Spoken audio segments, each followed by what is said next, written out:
Herzlich willkommen, mein Name ist Matthias Theis. Ich bin Gemeindeleiter hier in Zürich und ich freue mich, dich heute dabei zu haben.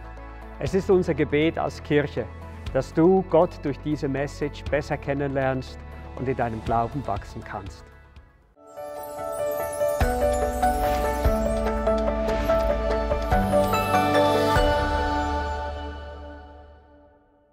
Ja, das Thema von heute Morgen, Jesus Christus in euch, die Hoffnung der Herrlichkeit, Jesus, deine Hoffnung. Und ich möchte euch heute ganz kurz zurücknehmen in meine Teenager- und Jugendzeit. Und zwar war das so, ich habe in Städten gewohnt, da ist auf dem Riet, Schaffhausen, haben wir da gewohnt, oder? Und haben wir so geredet. Und das Problem war, ich musste für die Schule und für die Ausbildung immer runter nach Schaffhausen. Und da hatte ich zum Glück ein Velo, ein Fahrrad. Und das war natürlich toll. Runter ging es ja immer schnell. Das Problem war abends nach Hause. Und ich hatte ein großes Problem. Ich kam immer verschwitzt an. Und zwar verschwitzt in die Schule oder zur Ausbildung, weil ich immer zu spät war. Und ich kam immer verschwitzt zu Hause an, weil Stetten so hoch liegt und man da am Schloss Herblingen vorbeifahren muss. Es geht nur hoch. Und im Sommer war ich wirklich von oben bis unten einfach klatschnass, musste jedes Mal duschen, gleich wenn ich nach Hause kam. Und dann wurde ich 14 und dann 16 und dann 18. Da kam der große Wunsch, es wäre doch toll, wenn das Fahrrad eine Hilfe hätte. Wenn man da etwas einbauen könnte, ich habe früher noch den Rasen gemäht, dachte, so ein Motörli im Velo. Als ich dann älter wurde, wurde es ein kleines Döffli. Und dann, als ich noch älter wurde, irgendwann war es einmal ein Döff. Mit Motor.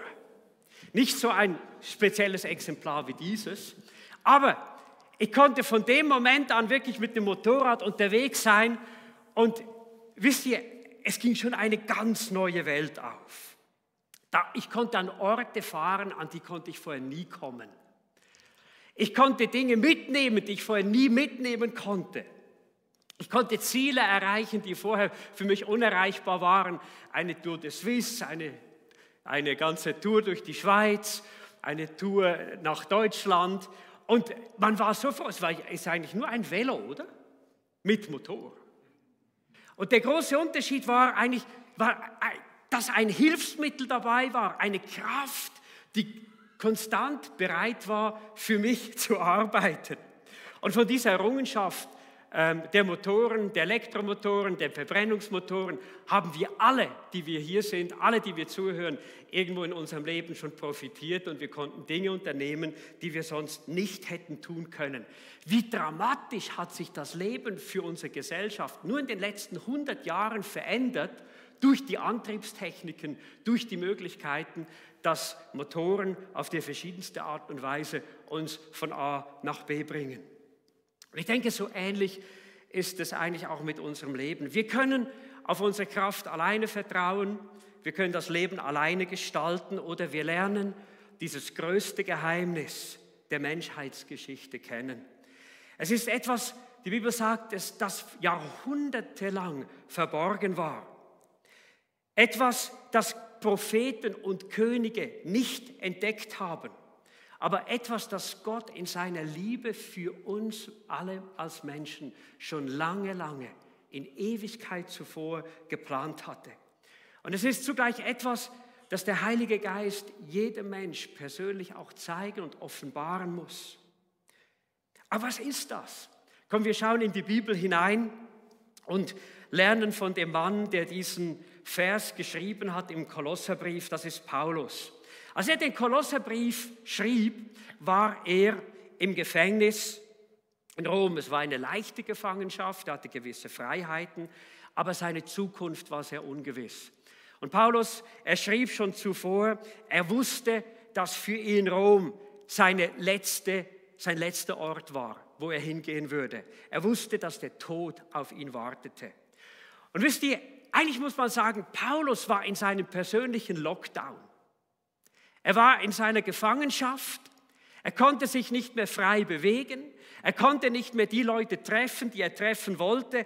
Aber weißt du was? Er ließ sich nicht von seiner Lebensmission abhalten. Er erzählte den Wachen, die dort waren, von Jesus, und zwar jeden Tag neu. Es war interessant, er sagte einmal, es gibt vermutlich niemanden, der bei mir ein- und ausgegangen ist, der nicht von dieser Hoffnung durch Jesus gehört hat. Er betete, er nutzte diese Zeit seines Lockdowns fürs Gebet und er schrieb an viele, viele Gemeinden. Manche seiner Briefe haben wir heute noch, manche haben wir nicht mehr. Und durch das Wort, das er den Menschen weitergab, so gut er es konnte, auch in seiner Begrenztheit, kamen viele Menschen zum Glauben an Jesus und veränderten ihr Leben. Und wisst ihr, ich habe mich gefragt, warum hat sich Paulus nicht in seinem Lockdown irgendwo eingeigelt, wurde depressiv und sagte, jetzt mache ich halt nichts mehr. Woher nahm er die Motivation? Woher nahm er diese Kraft? Woher nahm er diese Stärke, einer Vision in seinem Leben treu zu sein? Und er schreibt diesen Grund in Kolosser 1, 27b. Er sagt, Christus in euch, die Hoffnung der Herrlichkeit. Das war der Schlüssel seines Lebens. Er sagt, hey, weil Jesus in mir wohnt, verändert das mein Leben radikal, total. Es ist etwas, weil Jesus in mir wohnt, kann ich nicht passiv werden. Ich muss mit Jesus unterwegs sein. Es gab ihm die Begeisterung, trotz aller Einschränkungen, seinen Einfluss, den er hatte, zu nutzen und der Vision, die Gott ihm gegeben hatte, treu zu sein. Und es war die Hoffnung für all seine Lebensbereiche. Er wusste, komme, was da wolle. So ähnlich wie dem Bild, das wir heute Morgen auch bekommen haben, dieses Empfinden. Weißt du was? Komme, was da wolle.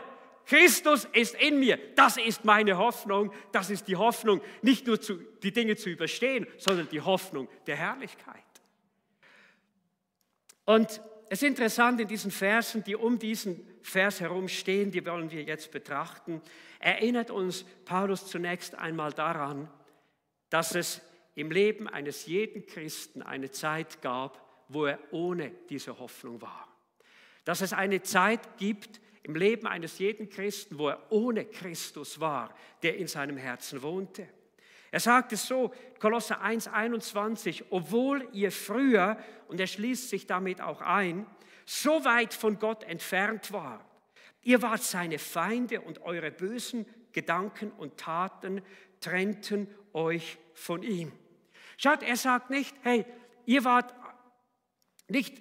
nicht an irgendetwas geglaubt. Er sagt ihnen auch nicht unbedingt, ihr wart nicht auf irgendeine Art und Weise religiös, aber er sagt ihnen trotzdem, egal ob ihr gut gelebt habt oder ob ihr nicht gut gelebt habt, ihr wart weit von Gott entfernt und ihr wart seine Feinde. Ich glaube, wenn man das heute so hört, ich glaube, die wenigsten von uns würden sagen, ich war einmal ein Feind von Gott. Aber weißt du, warum sagt er es so? Warum sagt er, ihr wart sogar weit weg von ihm? Jesus sagte einmal so deutlich, wer nicht für mich ist gegen mich. Und wisst ihr, das passt uns Schweizern, sind wir ehrlich nicht, weil wir sind am liebsten neutral.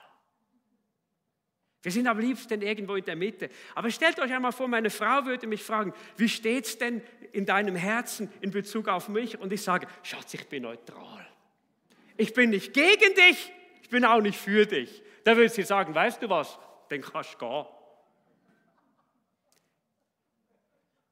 Versteht ihr? Wenn es um eine Beziehung geht, gibt es in dem Sinn keinen neutralen Grund. Keine neutrale Auffassung. Darum sagte Jesus, wer nicht für mich ist gegen mich. Und seien wir doch ehrlich, die allerwenigsten von uns haben Gott wirklich aufrichtig gesucht. Wir haben bewusst oder unbewusst die Gebote von Gott alle übertreten und sind ihm ungehorsam. Und ich glaube, viele Menschen sagen heute, ja, aber so bin ich nicht. Aber Jesus sagte einmal in Matthäus 5,22, ich sage euch, schon der der nur zornig auf jemanden ist, wird verurteilt. Wer zu seinem Freund sagt, du Dubbel, Dummkopf, sagen die Deutschen, den erwartet das Gericht. Und wer jemanden verflucht, dem droht das Feuer der Hölle. Was sagt Jesus hier? Er sagt, hört einmal, vor Gott zählt nicht erst unsere Tat, sondern vor Gott zählen die Dinge, die wir in unseren Herzen bewegen. Die Dinge, denen wir im Herzen schon Raum geben. Schaut einmal, ein großer Philosoph hat einmal gesagt, und übrigens die Bibel sagt es auch, so wie der Mensch denkt, so ist er. Was in unserem Herzen vor sich geht, das können wir in vielen Bereichen unseres Lebens versteckt halten, aber in den Krisensituationen, irgendwann kommt es zum Vorschein, was in uns abläuft. Und schaut, ich kenne solche Gedanken alle auch. Ich kenne solche Empfindungen in meinem Herzen genauso. Und wisst ihr was, es hat mir in meinem Leben gezeigt?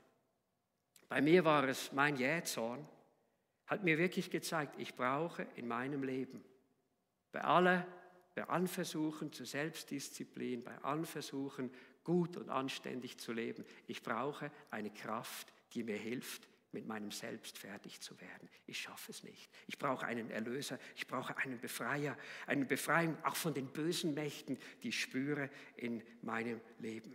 Und wisst ihr, da macht eben Jesus in uns den Unterschied. Früher habe ich gedacht, ja, den Hass, den bösen Gedanken, denen kannst du freien Lauf lassen. Wie heißt es, glaube ich, einer der großen Komponisten hat ein Lied geschrieben damals, sagt, die Gedanken sind frei. Du kannst denken, was du willst, solange du es nicht tust. So sagen wir ja. Aber wisst ihr, die Gedanken fangen an, unserem Leben, unserer Seele zu schaden. Und wir merken manchmal gar nicht, wie negative Gedanken in uns schon unsere gute Stimmung, uns viele gute Dinge auch verderben können in unserem Leben. Wie sie unsere Seele auffressen können. Hass und Ablehnung kann einen Menschen zutiefst auffressen. Aber wisst ihr, wenn Christus in uns kommt, welcher Unterschied zieht da in unser Leben ein? Welche Kraft zieht da in unser Leben ein? Lass das Velo stehen und nimmst einen Motor. Und ich glaube, es ist gut für uns, auch als Christen, wenn wir uns vor Augen halten, wo wir einmal waren und wie Gott uns auch gesehen hat. Wir waren weit entfernt von ihm und wir waren seine Feinde. Und warum ist das wichtig, dass wir das nie vergessen? Wie in diesem alten Lied, das wir singen, niemals zurück, niemals zurück. Du willst nie mehr dorthin zurück. Du willst mit Jesus in dieses neue Jahr gehen. Du willst ihn noch tiefer begreifen und verstehen können, was er für dich vorhat. Und ich glaube, was es noch tut, es zeigt uns am Schluss diese enorme Gnade.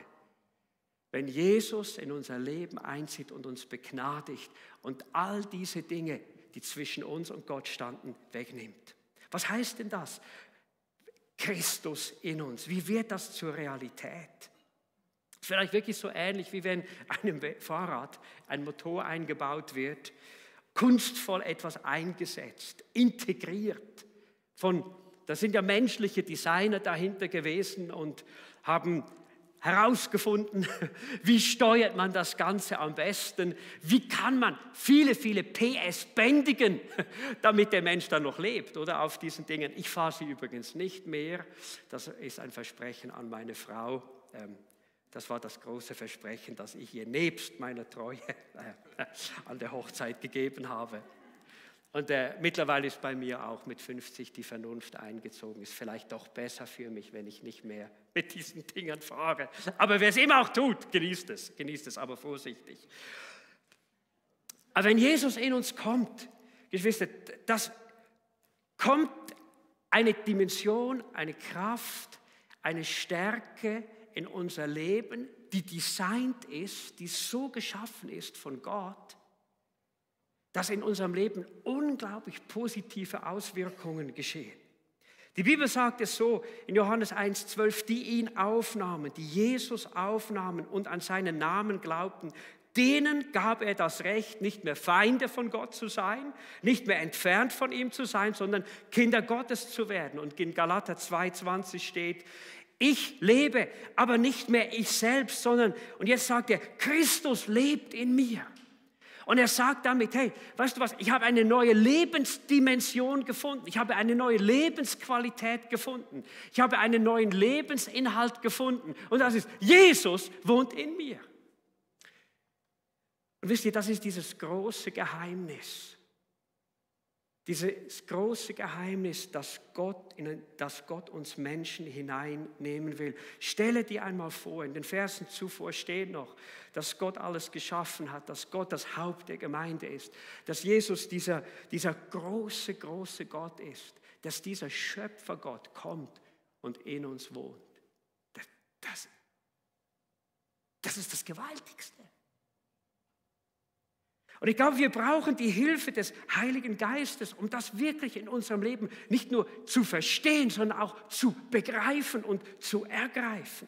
Dass der lebendige, unzerstörbare, ewige Gott in unser Leben einzieht und von dem Moment an permanent in uns da ist, mit seiner ganzen Liebe, mit seiner ganzen Fürsorge, mit seiner ganzen Heiligkeit. Und Geschwister, mit seiner ganzen Heiligkeit, das bedeutet sogar, dass wir trotzdem nicht irgendwo verbrennen in unserem Leben.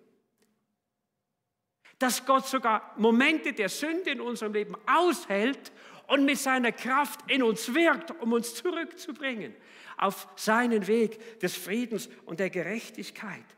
Und liebe Freunde, ich kenne keinen einzigen Glauben auf dieser Welt, der nur annähernd ein Konzept wie dieses vertreten und lehren würde, dass Gott selbst, wen auch immer die Menschen Gott nennen auf dieser Welt, dass Gott selbst einzieht in das Leben eines Menschen. Ich habe in den Feiertagen ein Buch gelesen eines Physikers, der jahrelang in seinem Leben auf der Suche war, einen echten, authentischen Glauben zu finden, der die Menschen positiv verändert. Er hat die ganze Welt bereist.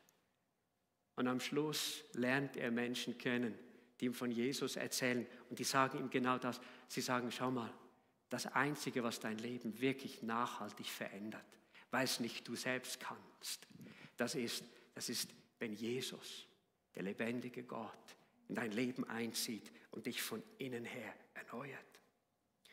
Und da verändert sich so viel dadurch. Ich möchte es nur ganz kurz mit euch streifen.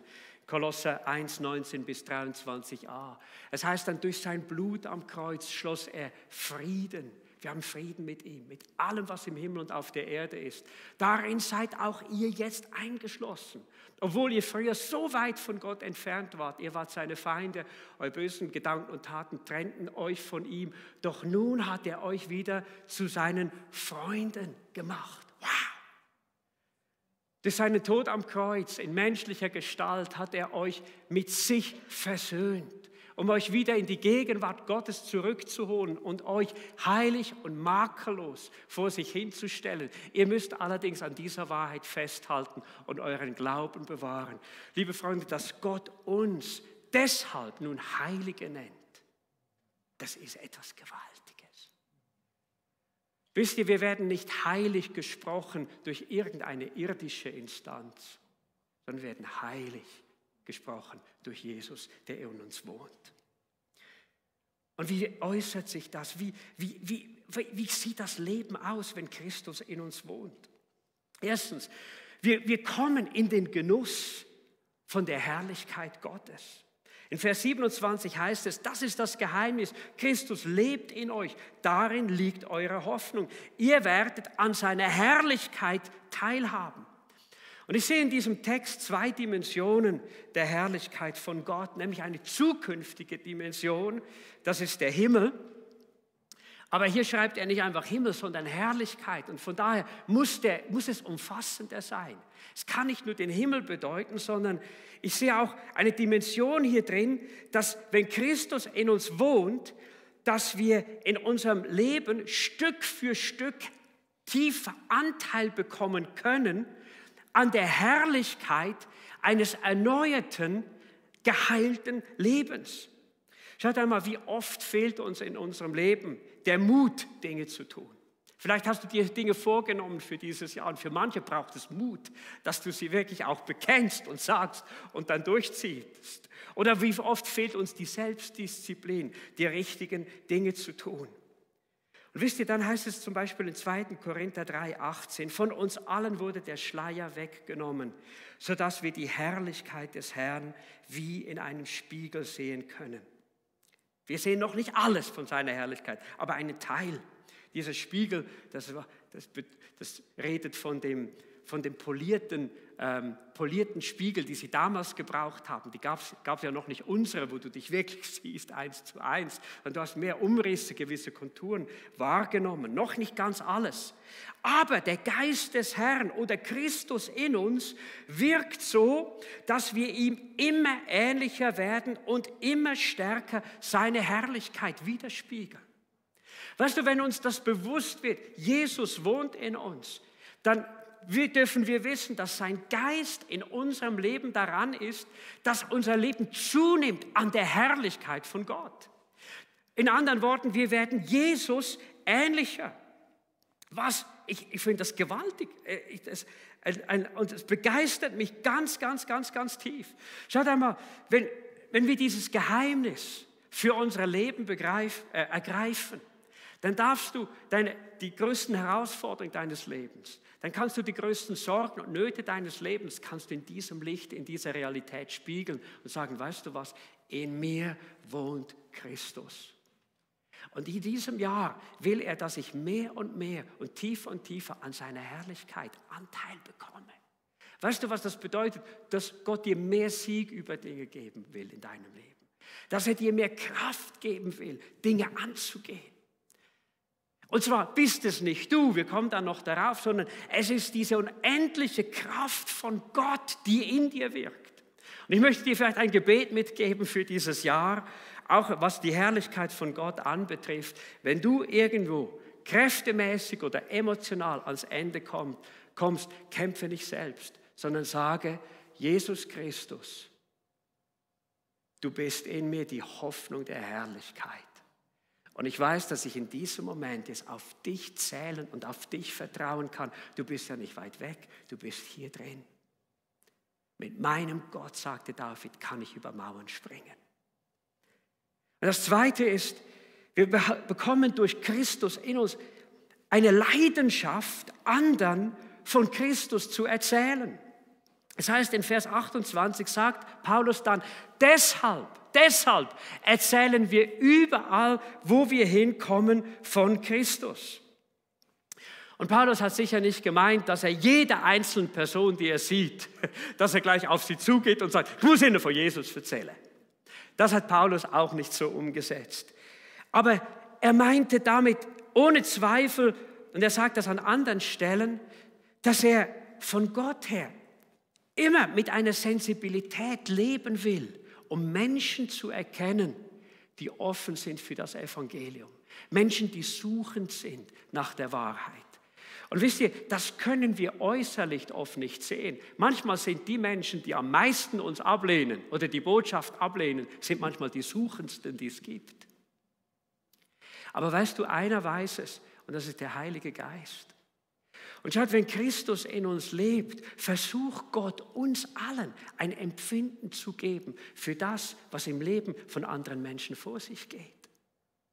Warum? Weil Gott Geist ist, der den Geist und das Tiefste eines jeden Menschen kennt.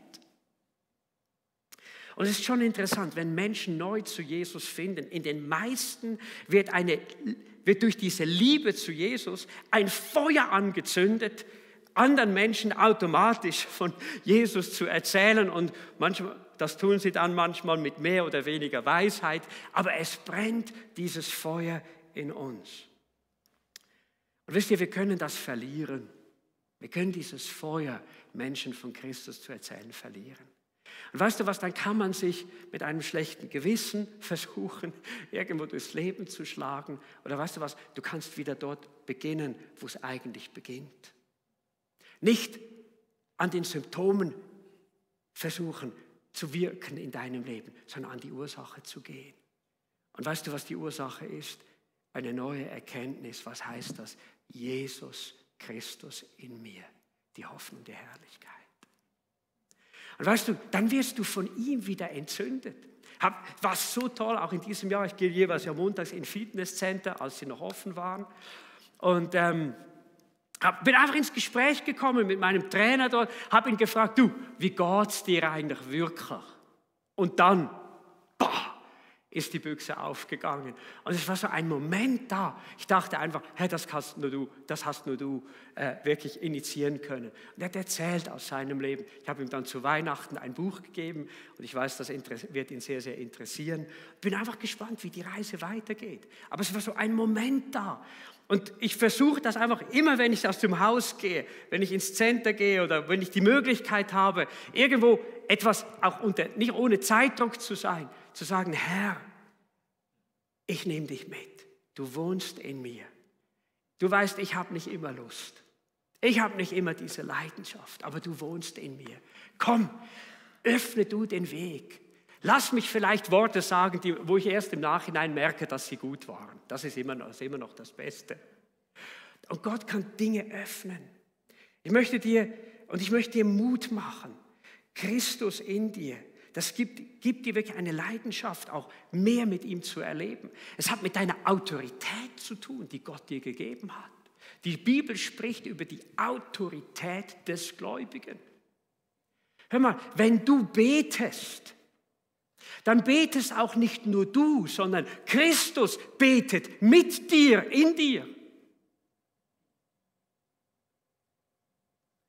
Wir haben im Sommer dieses Jahres als Staff einige aus dem hörenden Gebet heraus einfach auch unsere Wünsche so an Gott formuliert und diese dann auf eine Tafel geschrieben und haben als Staff beten wir da auch füreinander, miteinander, auch für die Anliegen, die jeder Einzelne auch bewegt. Staff hat für meine gebetet. Ich hatte im Sommer 6 Wünsche an Gott.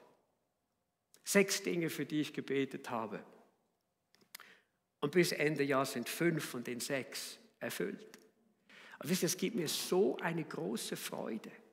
Und ich möchte dir einfach sagen, nutze die Autorität, die du hast, im Namen von Jesus zu beten. Wenn du betest, gehen deine Gebete nicht nur zur Decke und dann sind sie irgendwo, sondern sie gehen zum Thron Gottes. Und die Bibel sagt, das Einzige, was wir brauchen im Gebet ist, dass unser Gebet ernstlich ist. Und schaut, wenn wir beten, dann beten wir auch nicht einfach, jetzt kommt mir etwas in den Sinn, jetzt wette ich irgendetwas, sondern wir beten in dem Hören auf Jesus, der in uns wohnt. Und ich kann dir eines sagen, wenn du auf ihn versuchst zu hören, aus dieser Connection mit ihm versuchst zu beten, dann bekommen deine Gebete PS. Und dann geschehen Dinge, die nur Gott tun kann. Und weißt du was, Jesus sagte doch einmal, betet in meinem Namen, damit eure Freude vollkommen wird. Ich möchte euch das so auch für die nächste Woche mitgeben. Lasst uns beten. Und noch etwas. Durch Christus in uns bekommen wir eine Leidenschaft, dass wir selbst und mit anderen zum Ziel im Glauben zu kommen. In Vers 28 und 29 sagt dann Paulus Folgendes: Wir warnen die Menschen und lehren sie mit aller Weisheit, die Gott uns geschenkt hat. Denn wir möchten sie als Menschen vor Gott hinstellen, die im Glauben an Christus vollkommen sind. Für dieses Ziel setze ich mich mit meiner ganzen Kraft ein. Und jetzt kommt es wieder, indem ich mich auf die mächtige Kraft von Christus verlasse, der in mir wirkt. Darf ich euch einfach so mein Herzenswunsch für uns als Gemeinde, als Kirche auch mitgeben? Ich habe eigentlich diesen Drive in meinem Herzen für uns. Alle Menschen vor Gott vollkommen im Glauben an Christus, so Menschen so vor Gott hinzustellen. Vollkommen bedeutet nicht perfekt, sondern das Wort Telios, das hier gebraucht wird, bedeutet zum vollen Maß einer Entwicklung zu kommen.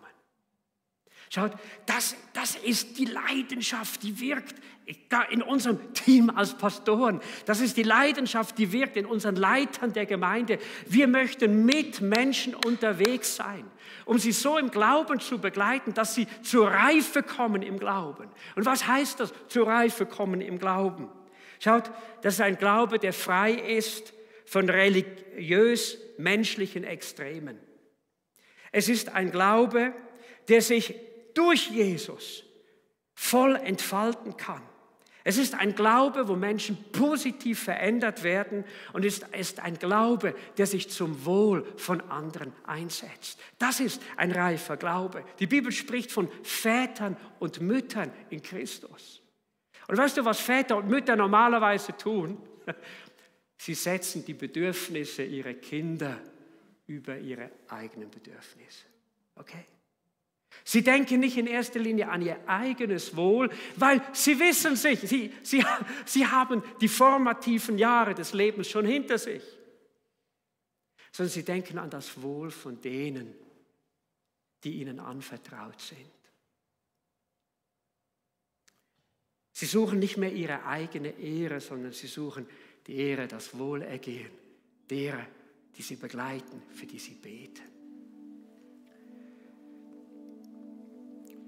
Paulus sagt, diese Kraft,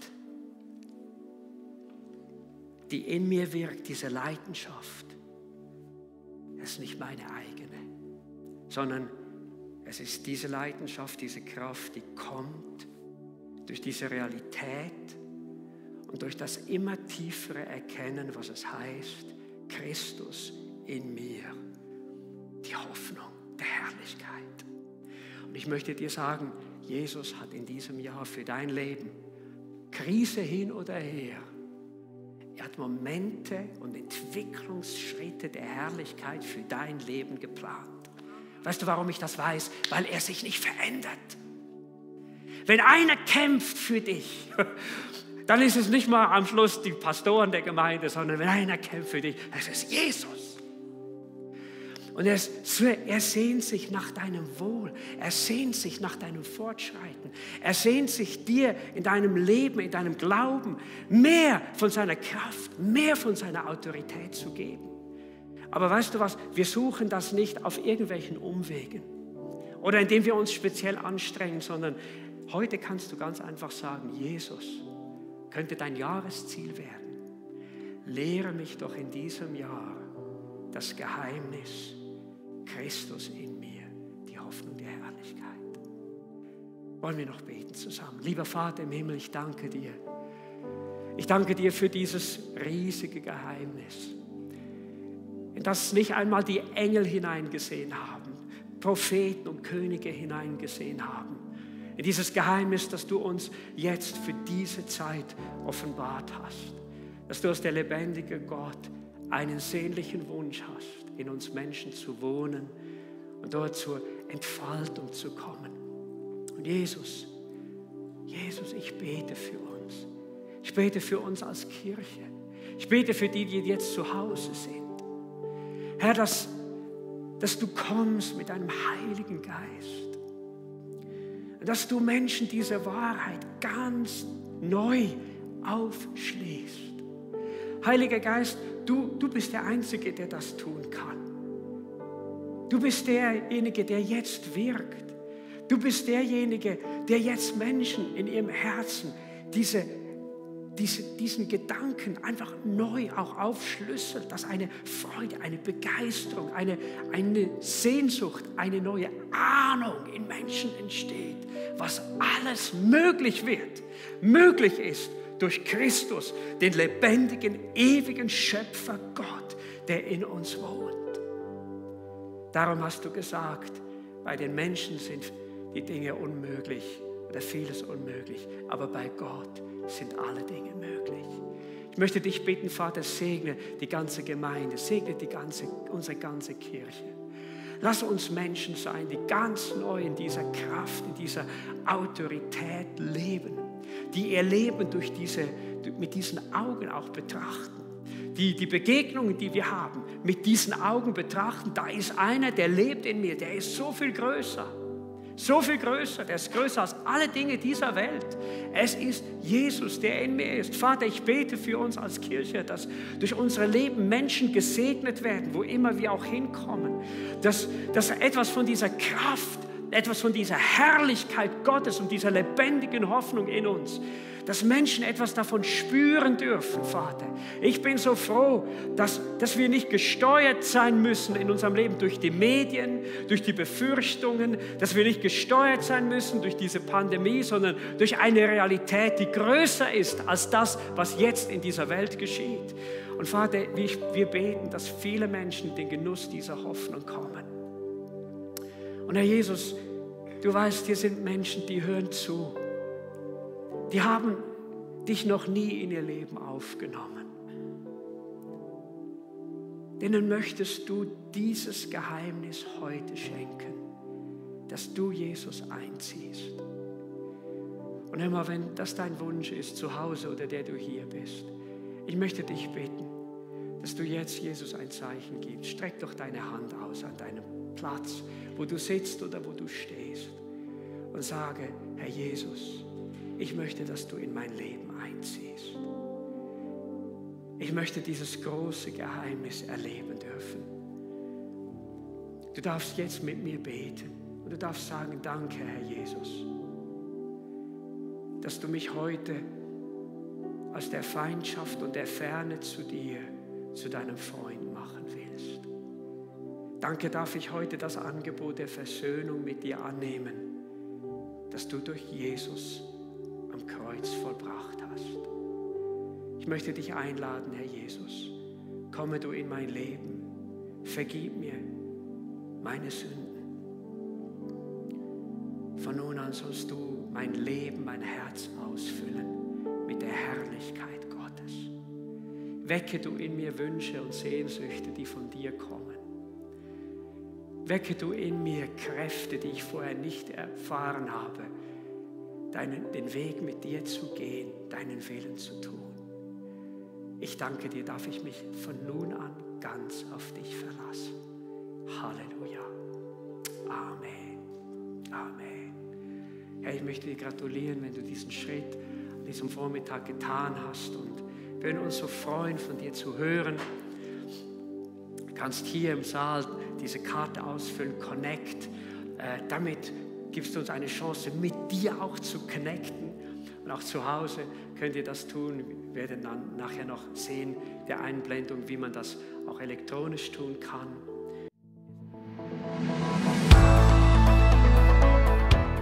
Vielen Dank, dass du dabei warst. Wir hoffen, dass diese Message mithelfen durfte, dass du Jesus besser kennenlernen durftest. Wir würden uns auch freuen, von dir zu hören. Über unsere Website kannst du gerne mit uns Kontakt aufnehmen.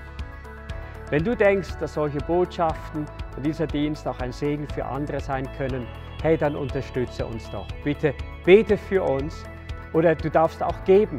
Eine Spende würde es möglich machen, dass wir diesen Dienst auch weiterhin tun können. Über SMS, über Twint oder auch online ist das alles möglich. Herzlichen Dank schon im Voraus für deine Gebete. Wir wünschen dir jetzt von ganzem Herzen einen reich gesegneten Tag und Gott mit dir.